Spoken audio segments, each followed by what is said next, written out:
하나님 말씀 보겠습니다. 하나님 말씀 베드로전서 5장 12절부터 14절까지 말씀. 베드로전서 5장 12절부터 14절까지.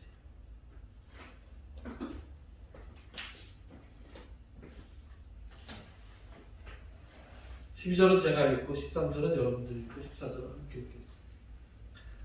내가 신실한 형제로 아는 실로 안으로 말미암아 너희에게 간단히 써서 권하고 이것이 하나님의 참된 은혜임을 증언하노니 너희는 이 은혜에 굳게 서라.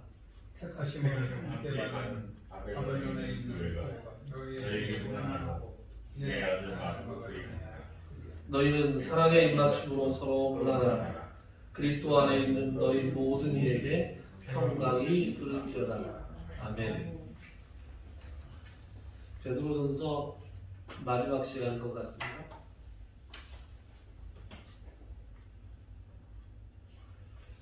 베드로전서를 함께 읽으면서 하나님께서 우리에게 많은 은혜를 나눠주셨는데 여러분들은 어떤 말씀이 가장 은혜로 남아 계시는지요? 오늘 베드로 사도가 말씀을 통해서 12절에 이렇게 말씀합니다. 뭐라고 말씀하느냐? 내가 쓴 이것이 너희에게 간단히 써서 권하는 이것이 하나님의 참된 은혜다. 그러니까 베드로전서 1장 1절부터 끝절까지 나오는 이것이 하나님의 참된 은혜라고 했습니다. 베드로 사도가 특별히 소개하고 있는 것은 뭐예요? 그들이 이 편지를 받는 모든 성도들이 그리스도 예수의 십자가의 능력으로 구원을 받았고 이전에는 이방인들이었지만 이전에는 하나님의 택한 백성이 아니었지만 그리스도 예수 십자가의 능력으로 은혜를 받아서 그 은혜 가운데에서 하나님의 거룩한 백성이 되었다. 그러니 이제 어떻게 살아라? 거룩한 백성답게, 거룩하신 하나님의 제사장답게 이 땅에서 살아라. 그리고 우리 각자에게 이 세상에서 어떻게 살아야 할지를 장로들아, 젊은 자들아, 종들아, 주인들아, 또 권세 있는 자들에게는 어떻게 대해야 될지 이런 지침들을 줍니다. 그리고 특별히 베드로가 당부하고 있는 것은 그 성도들이 살아가는 세상에서 그들에게 고난이 면제되지 않는다는 이야기를 합니다. 고난이 있을 수 있다는 것. 그들은 지금 심각한 로마의 박해를, 핍박을 피해서 숨어 있는 성도들입니다. 그 고난이 결코 이상한 것이 아니다 라고 이야기합니다. 이 세상을 살아가면서 그러한 고난은 어쩌면 너무나 당연하게 주어지는 것이다. 그러한 고난을 당할 때 첫째, 이상하게 여기지 말고, 둘째, 그것이 잠깐 지나가는 것이라는 것을 기억해야 돼. 그리고 주 예수 그리스도께서 우리를 친히 인도하셔서 친히 견고하게 하셔서 승리하게 하실 것이다 라는 믿음을 가져라. 이것이 하나님의 참된 은혜고, 그리고 우리가 이 은혜 가운데 굳게 서야 한다고 지금 권면하고 있습니다. 여러분, 은혜에 굳게 선다는 것은 말이죠, 그러니까 예수 그리스도의 복음을 확실하게 붙잡는 거예요. 예수 그리스도의 복음을 확실하게 붙잡잖아요? 그러면 이제 인생의 관점이 달라집니다. 인생의 관점이 달라지는 것이 바로 예수 그리스도의 은혜에 굳게 서는 거예요.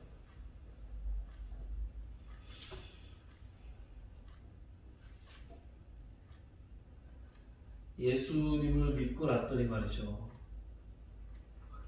예수 믿기 전에 하나님께서 왜 그런 일들을 나에게 하셨는가라고 해석이 될 때가 있더라고요. 제가 세상 사람들이 많이 말하는 모태신앙인데 중학교, 고등학교까지 뭘 믿는지는 잘 몰랐는데 교회는 열심히 다녔던 것 같아요. 뭘 믿는지 잘 몰랐던 것 같아요.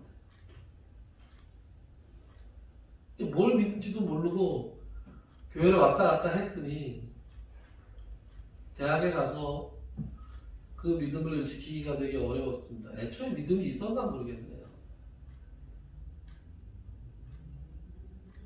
그리고 이제 군에 갔다가 군대 말년에 제가 이제 말씀을 전하다가 중간중간 말씀을 드린 적이 있지만 군대 말년에 말년 휴가를 가서 예수님을 만났어요. 예수님을 만나서 펄펄 끓는 그 심정으로 전도도 참 열심히 했어요. 전도도 열심히 하고. 그리고 이제 복학하고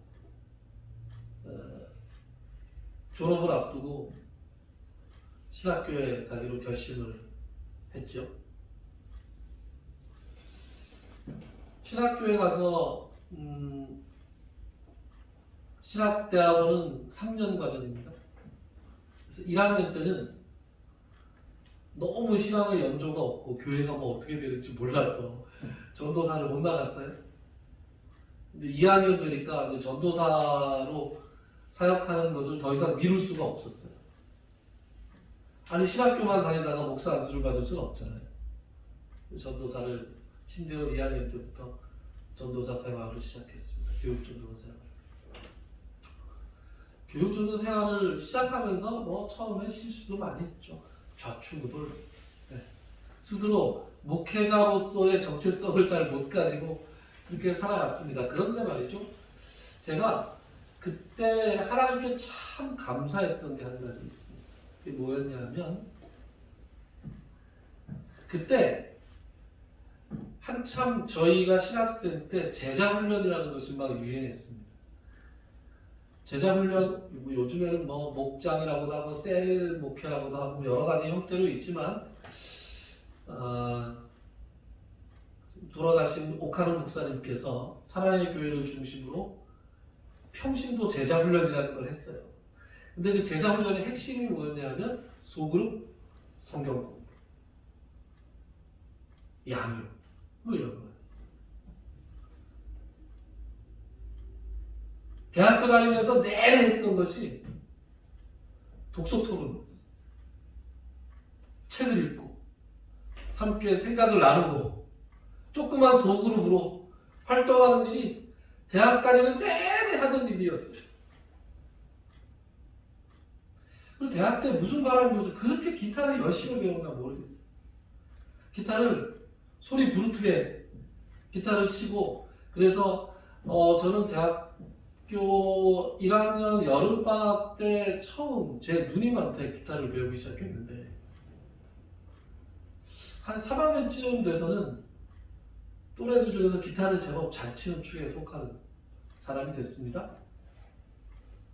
그런데 예수를 믿고 보니까 그때 또 한참 유행했던 게 경배와 찬양이라는 거였어요. 경배와 찬양은 경배와 찬양을 인도하는 사람이 앞에 기타를 메고 나와서 기타를 치면서 이렇게 찬양을 인도하는 거였어요. 제가 무슨 말씀을 드리는 거냐? 하나님의 은혜는 예수를 믿고 난 다음부터 시작되는 게 아니에요. 하나님의 은혜는 내가 예수님을 알지 못했을 때도 하나님의 은혜는 나를 향해 있었어요. 제가 예수를 더 일찍 믿고 더 일찌감치 예수님을 믿고 그래서 교회 안에서 그 모든 성경 공부하고 기타 치고 경배와 찬양을 하고 소그룹 성경 공부하는 것을 배웠더라면 더 좋을 수도 있었겠지만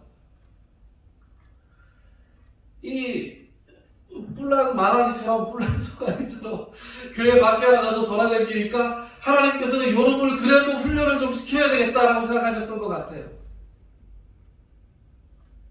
저는 제가 알지 못하고 제가 하나님을 미처 알지 못했던 그때에도 하나님께서는 요 사역자로 훈련을 시키기 위해서 끊임없이 독서 토론을 하고 소그룹을 하고 소그룹에 속해 있는 후배들을 알차게 챙기고, 그리고 앞에 나와서 그때는 다른 노래를 불렀지만 이제는 그때는 다른 노래를 불렀던 그것을 이제는 기타를 치면서 사람들 앞에서 경배와 찬양을 인도하는 사역자가 됐어요. 그래서 내가 하나님을 모를 때도 하나님은 나에게 은혜를 베풀어 주셨고 나를 키워주셨고 나를 인도해 주셔서 어느 순간 내가 하나님을 딱 만나고 하나님을 알게 됐을 때 뒤를 싹 돌아보니까 그 뒤에 모든 세월 그 한순간 한순간에 하나님께서 나와 함께 하나님의 은혜로 나와 함께 하셨다는 것을 깨달을 수 있었어요. 그래서 하나님 앞에 깊이 감사했어요. 여러분은 과거에 어떤 하나님의 은혜에 감사해서 지금 이 자리에 앉아 계십니까? 오늘 베드로 사도가 하나님의 은혜에, 이 은혜에 굳게 서라, 이 하나님의 은혜에 굳게 서라 했을 때 저는 여러분들께서 지나간 세월에 나와 함께 하셨던 하나님, 내가 하나님을 알았던 알지 못했던 늘 나를 은혜의 장중에 붙들고 계셨던 그 하나님의 은혜를 떠올리실 수 있으면 좋겠습니다. 그리고 그 은혜 가운데 굳건히 설 수 있는 여러분들이 될 수 있기를 바랍니다. 그럴 때 그 하나님의 은혜가 지금도 나와 함께 하신다. 그리고 앞으로도 동일하게 나와 함께 하실 것이다 라는 것을 우리가 믿을 수 있는 것입니다. 그것이 바로 은혜에 굳건하게 서는 거예요. 지나온 세월들이, 하나님의 은혜를 체험하고 나면 지나온 세월들이 이제 다르게 해석되기 시작한다 그랬잖아요. 하나님의 은혜가 은혜라는 것을 우리가 알려면은 우리의 관점의 변화가 필요하다고 말씀드렸잖아요. 우리의 관점이 세상 사람들의 관점과 동일하면 우리는 결단코 하나님의 은혜가 무엇인지 깨달을 수 없습니다. 세상 사람들은 돈을 많이 버는 게 복이에요. 그렇지 않습니까? 우리가 돈을 많이 벌지 못하고 쪼들리면 복이 아니라고 생각해요. 그러나 세상 우리 믿는 사람들은 어떻게 생각합니까? 우리가 돈을 많이 버는 것이 복이 될 수도 있고, 때로는 쪼들리며 너무나 힘들게 살아가는 것이 하나님 안에서 복이 될 수 있고 하나님의 은혜가 될 수도 있다는 것을 믿는 사람들. 저는 여러분들과 이 시간에 시편 73편을 함께 나눠보고 싶습니다. 시편 73편을 한번 함께 찾으시죠.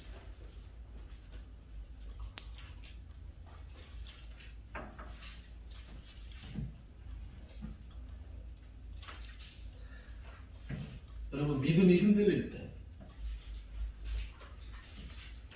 신앙생활, 신앙이 이런저런 이유로 막 흔들흔들할 때, 특별히 세상이 왜 이렇게 힘들어? 테스 형, 세상이 왜 이렇게 힘들어? 나무나 시인이 얼마 전에 노래하더군요. 그걸 테스 형한테 물어보면 어떻게 해요? 예수님한테 물어봐야지.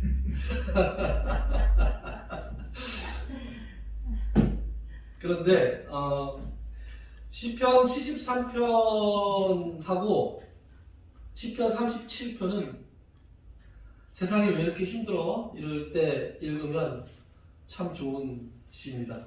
기억하시죠? 73 거꾸로 37, 73편, 37편.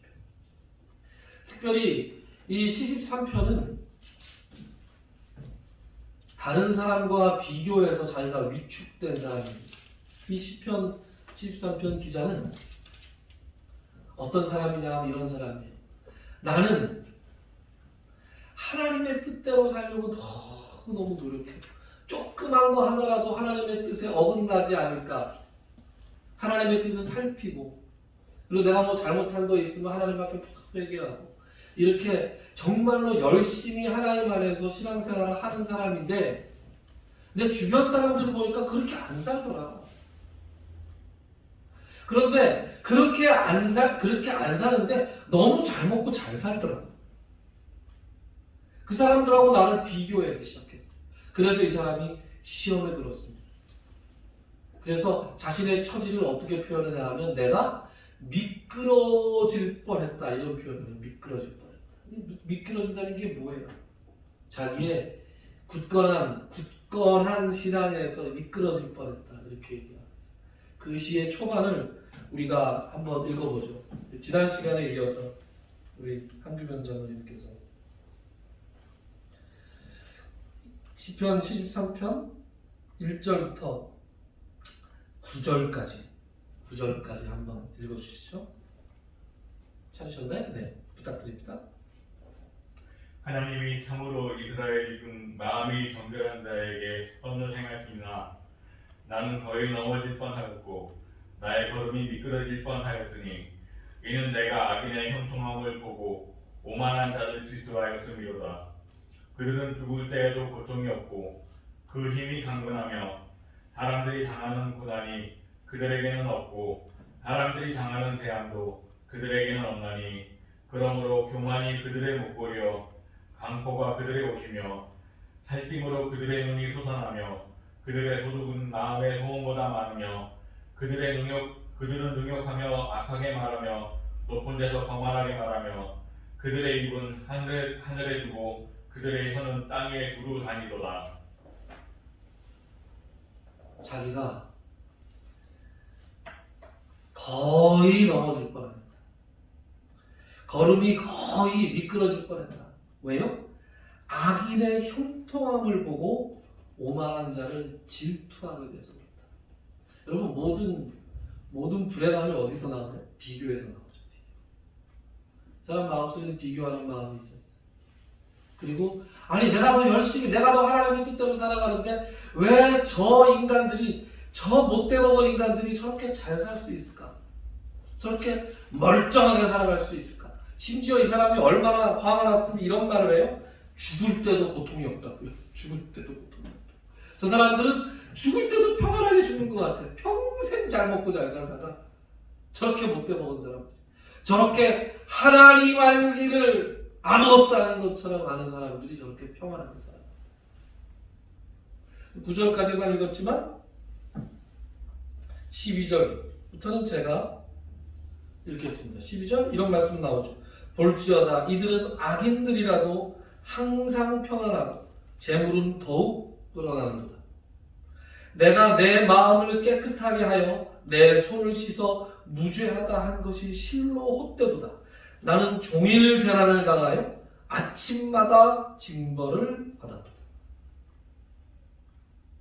자기 자신이 사는 것이 너무 초라해.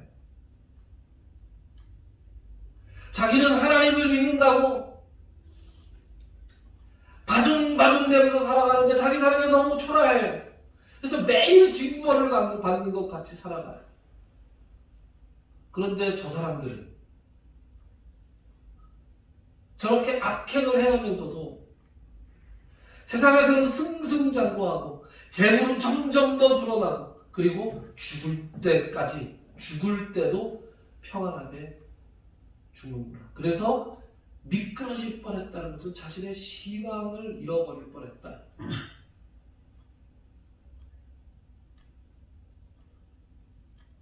여러분, 우리가 이럴 때 있지 않습니까? 신앙이 힘들 때가 있지 않습니까? 하나님의 은혜는 무슨?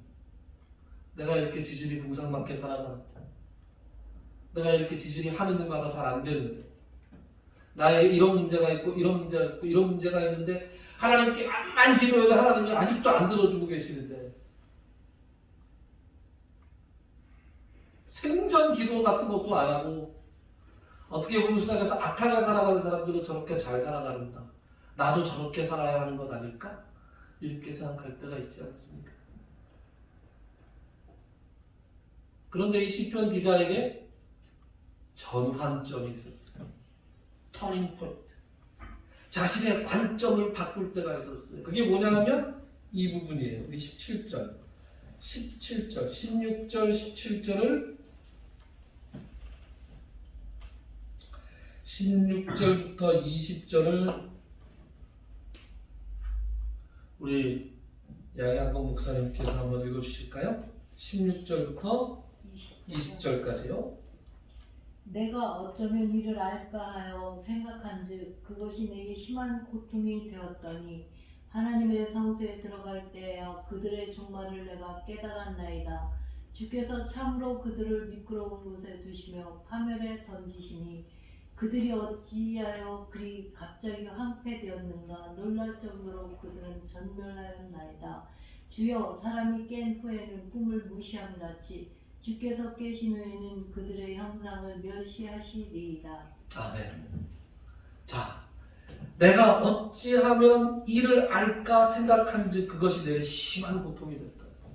어떻게 하면 이 문제를 풀어볼까 하고 고민하고 고민해서 그것이 고통스럽기까지 했는데 언제 깨달음이 왔어요? 하나님의 성소에 들어갔을 때 깨달음이 왔습니다. 여러분, 하나님의 성소에 들어갔다는 것은 하나님을 만났다는 거예요.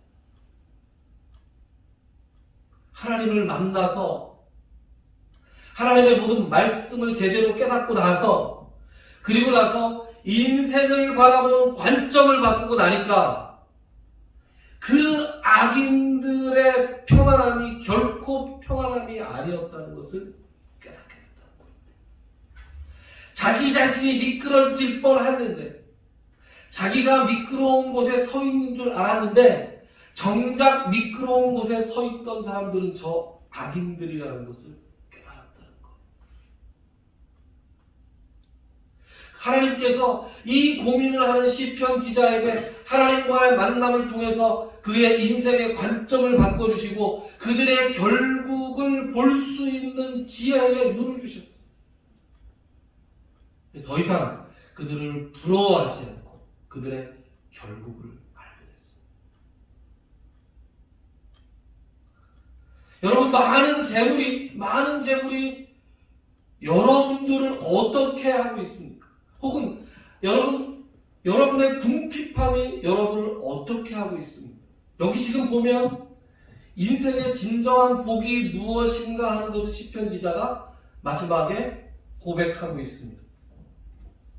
22절, 저는 이 구절을 매번 아주 자주 이 구절을 떠올리면서 제 자신을 하나님 앞에 고백할 때가 많은데 22절에 이런 말씀이 나오죠. 내가 이같이 우매무지함으로 주 앞에 짐승이구나. 이같이 우매무지해서 주 앞에 짐승이구나. 내가 항상 주와 함께하니 주께서 내 오른손을 붙드셨다. 짐승같이 하나님의 은혜가 은혜인 줄도 모르고 깨닫지도 못하고 그런 짐승같이 살아가지만 하나님께서 나를 붙드시고 나에게 은혜를 주셔서 지금 내가 여기에 있는 거죠. 그리고 시편 기자의 이 73편 시편 기자는 이렇게 이 시를 마무리합니다. 제가 제일 좋아하는 구절인데 이렇게 됩니다. 하나님께 가까이 함이 내게 복이라. 내가 주 여호와를 나의 피난처로 삼아 주의 모든 행적을 전파하리이다. 여러분, 복이 뭐예요? 재물이 많은 것이 복이에요? 이 세상에서 이름을 널리 알리는 것이 복이에요? 여러분, 뭐가 복입니까? 하나님께 가까이 하는 것이 복이에요. 여러분, 하나님께 가까이 하는 것이 복이라는 사실을 여러분들 진정 믿음으로 고백하실 수 있습니다. 건강한 것이 하나님이 주시는 복이죠. 맞습니다. 건강은 하나님이 주시는 복입니다. 그러나 우리가 건강을 잃을 때가 있습니다. 건강을 잃을 때가 있고 고통할 때가 있습니다. 그러나 그 건강을 잃고 고통하면서 내가 하나님과 조금 더 가까이 있게 된다면, 하나님께 조금 더 가까이 나아갈 수 있다면 그것은 주님 안에서 우리에게 복이라는 거예요. 하나님께서 나에게 많은 재물을 주시는 것이 복입니다. 그렇습니다. 그러나 내가 하나님께 많은 재물을 받지 않아도, 아니 오히려 무언가가 잘 풀리지 않아서 내가 이것 때문에 고민하고 고통하고 참 빈궁하고 결핍되어 있을 때, 그러나 그 결핍과 빈곤으로 인해서 하나님께 한 발짝 더 가까이 갈 수 있다면 그것이 나에게 복이에요.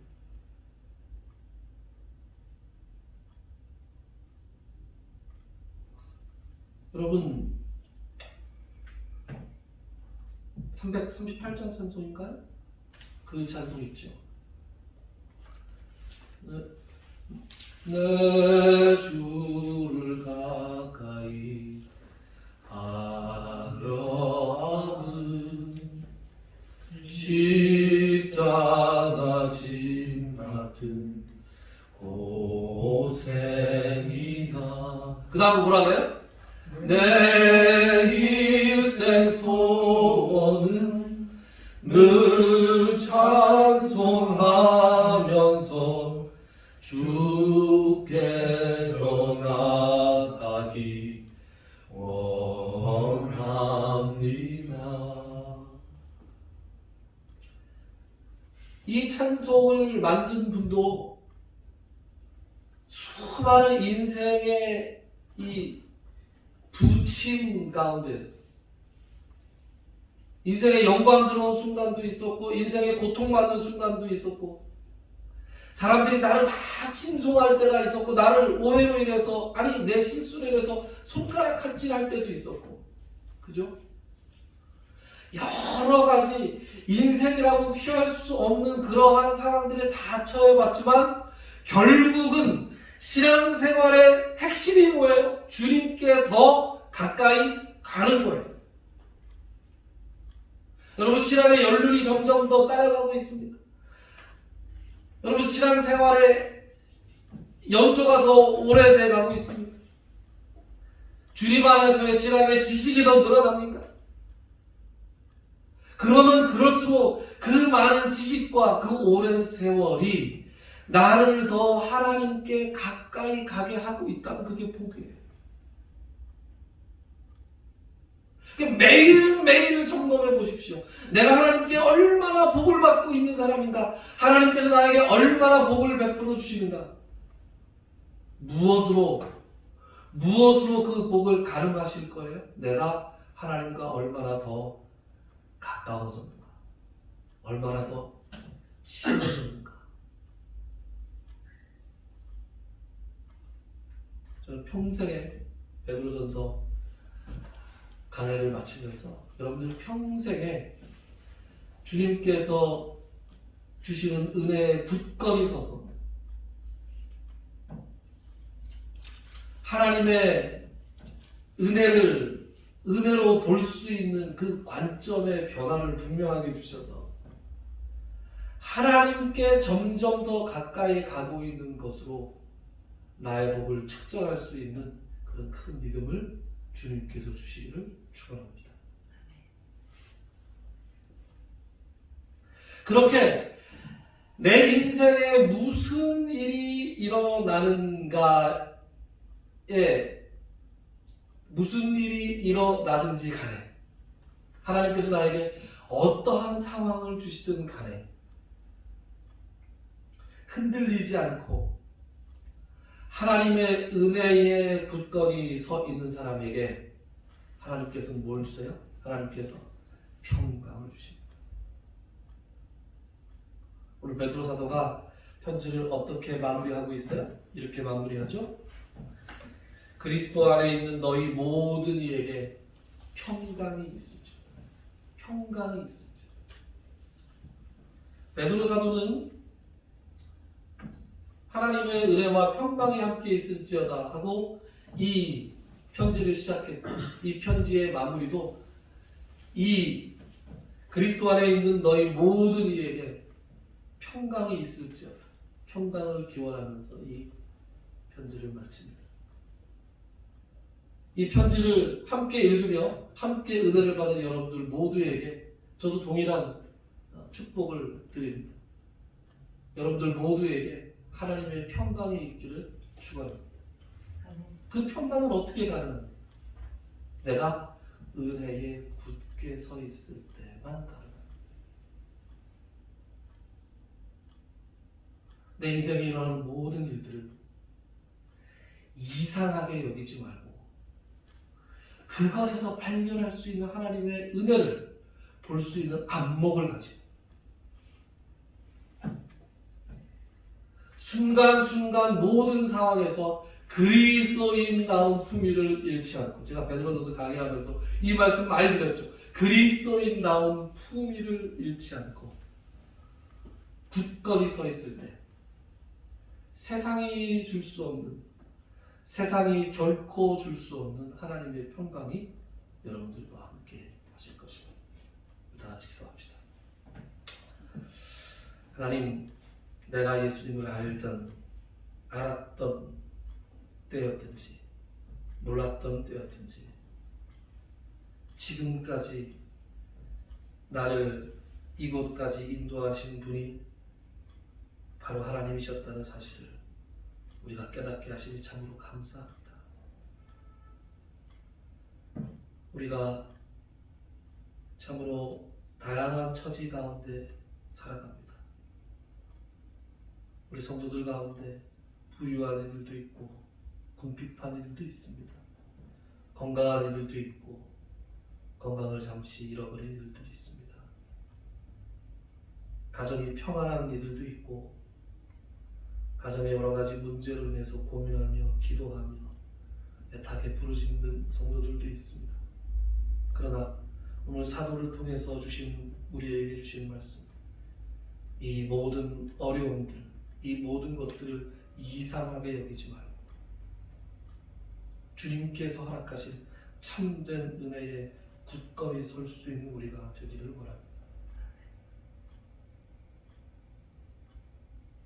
부하든지 궁핍하든지 건강하든지 쇠약하든지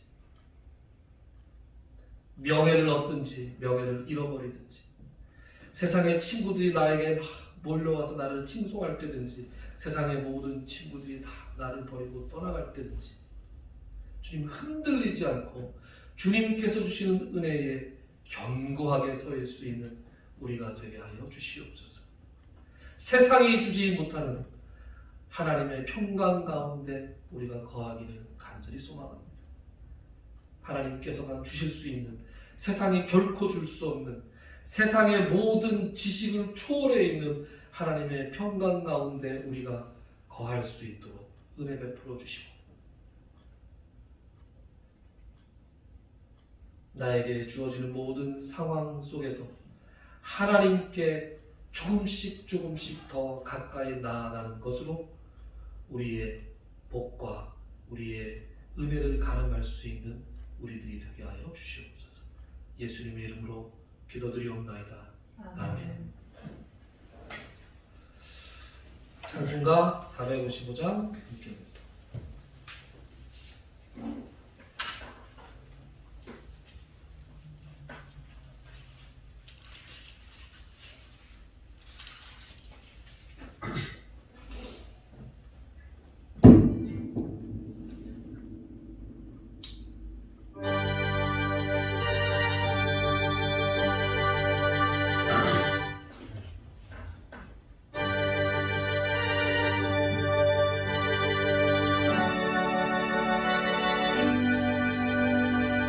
주님의 마음을 못 받는 자, 그 마음의 평강이 찾아오는 험악한 세상을 이길 힘이 하늘로부터 임함이로다.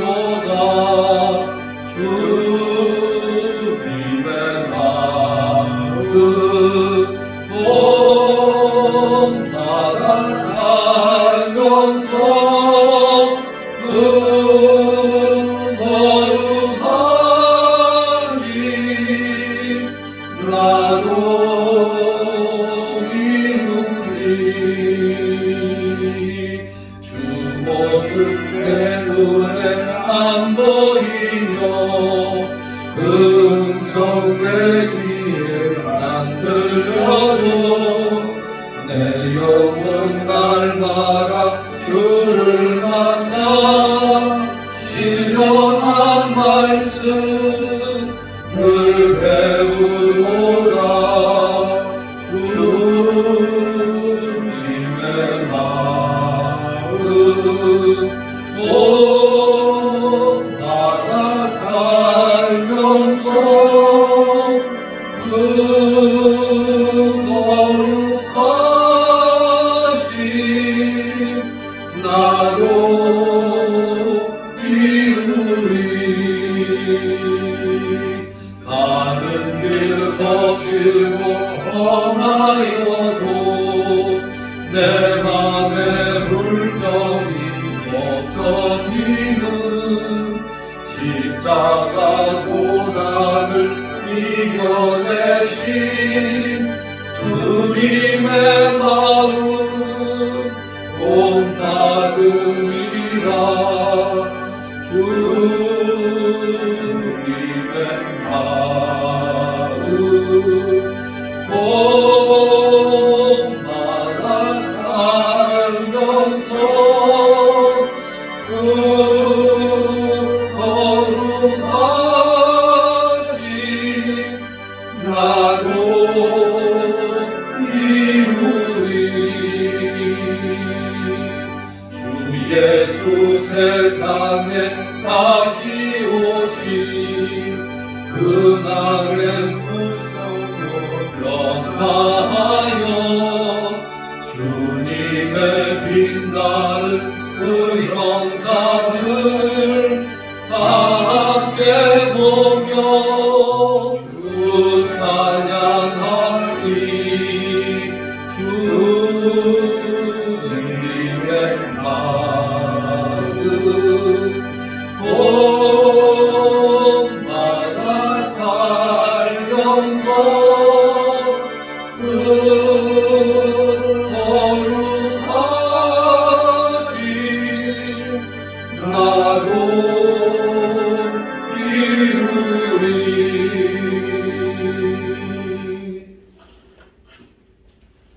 이제는 우리 주 예수 그리스도의 무한하신 하나님의 은혜와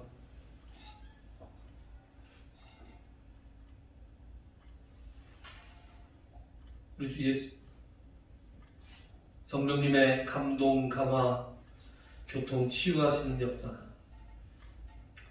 오늘 이 자리와 각처에서 함께 예배를 드리는 모든 성도님들 머리 위에 그들의 가정과 그들의 나라 모든 사역 위에 특별히 그들의 환부 위에 이제로 영원토록 함께 있을지어다.